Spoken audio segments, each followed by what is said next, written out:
wabarakatuh. Puji dan syukur kehadirat Allah Subhanahu wa Ta'ala yang mana atas rahmat dan karunia-Nya kita dapat berkumpul di ruang virtual ini dengan sehat walafiat. Yang terhormat Ibu Dr. Elis Ratnawulan, SSIMT, selaku dosen pengampu mata kuliah Statistik Terapan Pendidikan, serta Ibu, Bapak, rekan-rekan mahasiswa-mahasiswi yang berbahagia. Pertama-tama, adapun latar belakang dalam analisis kami yaitu pendidikan merupakan salah satu faktor penting dalam membentuk kualitas sumber daya manusia. Dalam proses pendidikan, keberhasilan belajar peserta didik dipengaruhi oleh berbagai faktor, baik itu internal maupun eksternal. Salah satu faktor internal yang sangat berpengaruh adalah motivasi belajar. Motivasi belajar menjadi pendorong bagi peserta didik untuk aktif, tekun, dan bersemangat dalam proses pembelajaran termasuk pada pembelajaran Al-Quran Hadis. Mata pelajaran Al-Quran Hadis sendiri memiliki peran penting dalam membentuk karakter, akhlak, serta pemahaman hasil belajar peserta didik pada mata pelajaran ini. Pada mata pelajaran ini masih menunjukkan perbedaan antar individu yang diduga dipengaruhi oleh tingkat motivasi belajar masing-masing. Oleh karena itu, untuk mengetahui hubungan dan pengaruh antar motivasi belajar dengan hasil belajar Al-Quran Hadis, kami menggunakan statistik berupa uji korelasi dan regresi. Selanjutnya, pemaparan data nilai yang digunakan dan uji normalitas yang akan disampaikan oleh rekan saya. Saya persilahkan. Terima kasih kepada moderator. Di sini saya akan menjelaskan mengenai data nilai dan juga uji normalitas. Yang pertama ada data nilai. Karena ada dua variabel yang diuji, yaitu variabel X atau variabel bebas, yaitu motivasi belajar siswa pada mata pelajaran Al-Quran Hadis. Kemudian variabel Y, yaitu variabel yang terikat atau hasil belajar Al-Quran Hadis. Di sini jumlah siswa atau N-nya datanya ada 35. Kemudian untuk nilai min rata-rata motivasi dari variabel X adalah 88,6 dan juga nilai rata-rata hasil belajar atau min hasil belajar adalah 80. Hipotesis yang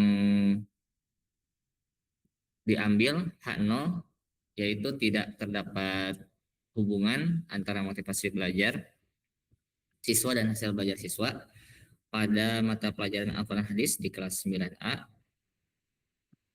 dan H1-nya terdapat hubungan antara motivasi belajar siswa dan hasil belajar siswa pada mata pelajaran Al-Quran Hadis di kelas 11A ya, bukan 9A. Kemudian yang selanjutnya adalah uji normalitas. Dapat dilihat di dalam tabel uji normalitas pada aplikasi SPSS bahwa uji normalitas dengan menggunakan Kolmogorov-Smirnov dan Safirovic keduanya itu lebih dari 0,05 sehingga dapat disimpulkan bahwa data nilai dari motivasi belajar dan juga hasil belajar QIHA itu Quran Hadis itu berdistribusi secara normal. Dapat dilihat dari sebaran data yang pertama dari motivasi belajar bahwa titik-titik itu merupakan nilainya itu berada di sekitar garis. Nah, hal ini menunjukkan bahwa data dari motivasi belajar pada mata pelajaran Al-Quran Hadis berdistribusi secara normal. Kemudian ini adalah sebaran data hasil belajar. Terlihat juga bahwa nilai-nilai tersebut berada di sekitar garis. Kembali lagi hal ini menunjukkan bahwa data hasil belajar siswa pada mata pelajaran Al-Quran Hadis ini berdistribusi secara normal. Nah, karena asumsi normalitas terpenuhi, maka langkah selanjutnya adalah uji korelasi person product moment yang akan saya serahkan kembali kepada moderator. Baik, terima kasih. Adapun pemaparan selanjutnya akan disampaikan oleh Teh Silma. Saya persilahkan. Oke, baik. Terima kasih kepada moderator. Selanjutnya adalah mengenai uji korelasi person product moment. Nah, setelah tadi diketahui bahwa data motivasi belajar dan hasil belajar itu berdistribusi normal, maka analisisnya dilanjutkan dengan menggunakan uji korelasi person product moment.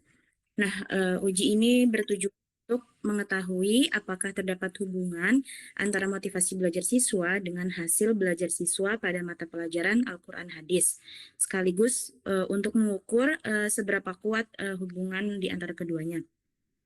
Dalam pengujian korelasi ini terdapat dua dasar pengambilan keputusan. Yang pertama yaitu adalah berdasarkan nilai signifikansi. Jika nilai signifikansi lebih besar dari 0,05, maka hipotesis 0 dapat diterima, yang berarti tidak terdapat hubungan antara kedua variabel tersebut.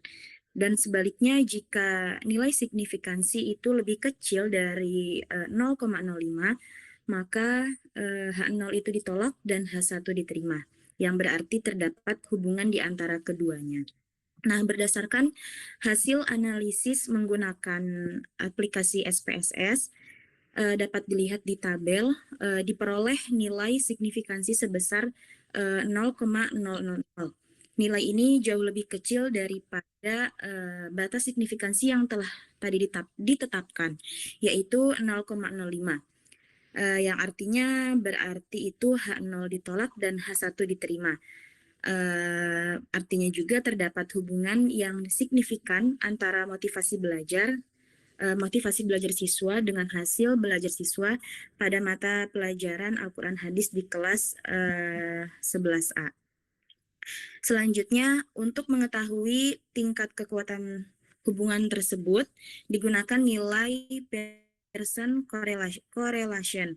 Hasil analisis menunjukkan nilai koefisien korelasi sebesar 0,873.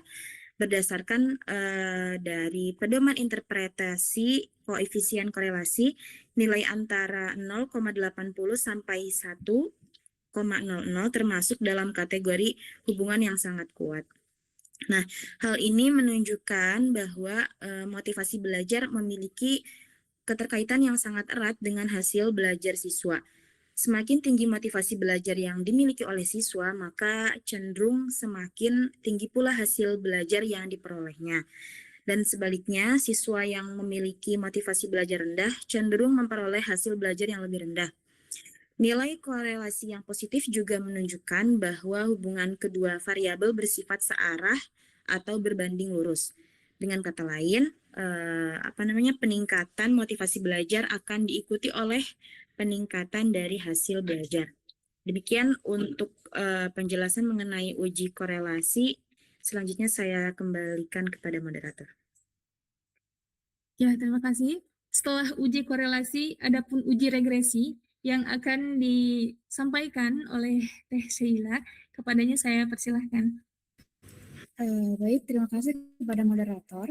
Izin melanjutkan pembahasan dari penelitian kami. Selanjutnya yaitu uji regresi linear. Seperti yang kita ketahui sebelumnya, bahwa pada penelitian ini kita menggunakan dua variabel. Ada yang variabel bebas, yaitu motivasi belajar, dan variabel terikatnya adalah hasil belajar siswa. Berdasarkan seperti yang dilihat di tabel, selanjutnya dari output regresi diperoleh nilai R tadi sudah disebutkan sebesar 0,873 yang dalam artian ini memiliki kriteria yang sangat kuat, sehingga dapat disimpulkan bahwa terdapat pengaruh yang sangat kuat antara motivasi belajar dengan hasil belajar siswa. Selanjutnya juga diperoleh nilai R square-nya sebesar 0,762 atau setara dengan 76,2%. Ini menunjukkan koefisien determinasi yang besarnya kontribusi motivasi belajar terhadap hasil belajar itu sebesar 76,2%. Nah, sehingga 23,8%-nya itu dipengaruhi oleh faktor lain yang tidak kami teliti pada penelitian ini. Selanjutnya, untuk mengetahui apakah model regresi ini digunakan memenuhi syarat linearitas, dilakukan pengujian melalui ANOVA. Dasar pengambilan keputusannya adalah apabila nilai signifikansinya lebih kecil dari 0,05, maka model regresi dinyatakan linear. Berdasarkan hasil tabel yang sudah terlihat di layar, nilai signifikansinya berada di 0,000 yang dalam artian itu lebih kecil dari 0,05. Maka dapat dinyatakan bahwa hasil dari model regresi yang digunakan ini linear. Selanjutnya, berdasarkan tabel koefisien diperoleh persamaan regresi yaitu bernilai Y sama dengan 12,700 ditambah 0,763X. Nah, persamaan tersebut menunjukkan hubungan antara motivasi belajar dengan hasil belajar. Nilai konstantanya itu di angka 12,700. Ini mengandung arti bahwa apabila motivasi belajar siswa dianggap bernilai 0, maka hasil belajar siswa diprediksi tetap berada pada angka 12,700. Sementara itu, nilai koefisien regresinya sebesar 0,763. Ini menunjukkan arah hubungan yang positif. Artinya, setiap peningkatan motivasi belajar sebesar satu satuan akan diikuti oleh peningkatan hasil belajar siswa sebesar 0,763 satuan. Begitupun sebaliknya. Nah, dengan demikian, hasil analisis regresi linear sederhana menunjukkan bahwa motivasi belajar memiliki pengaruh positif dan signifikan terhadap hasil belajar pada mata pelajaran Al-Quran Hadis. Jadi semakin tinggi nilai motivasinya, maka semakin tinggi pula hasil belajar yang diperoleh. Oleh karena itu, peningkatan motivasi belajar menjadi salah satu hal yang perlu diperhatikan dalam upaya meningkatkan hasil belajar siswa. Demikian yang dapat saya sampaikan, saya kembalikan kepada moderator.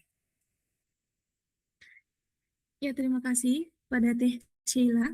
Setelah dijelaskan ya, tadi dimulai dari data nilai, uji normalitas, uji korelasi, dan juga regresi. Adapun kesimpulan sebagai penutup dari hasil praktikum kami. Yang pertama, data motivasi belajar dan hasil belajar siswa kelas 11A pada mata pelajaran Al-Quran Hadis berdistribusi normal. Kedua, terdapat hubungan yang sangat kuat dan signifikan antara motivasi belajar dan hasil belajar Al-Quran Hadis di kelas 11A dengan koefisien korelasi R 0,873. Ketiga, model regresi menunjukkan pengaruh yang positif dan searah di mana motivasi belajar berkontribusi sebesar 76,2% terhadap hasil belajar siswa.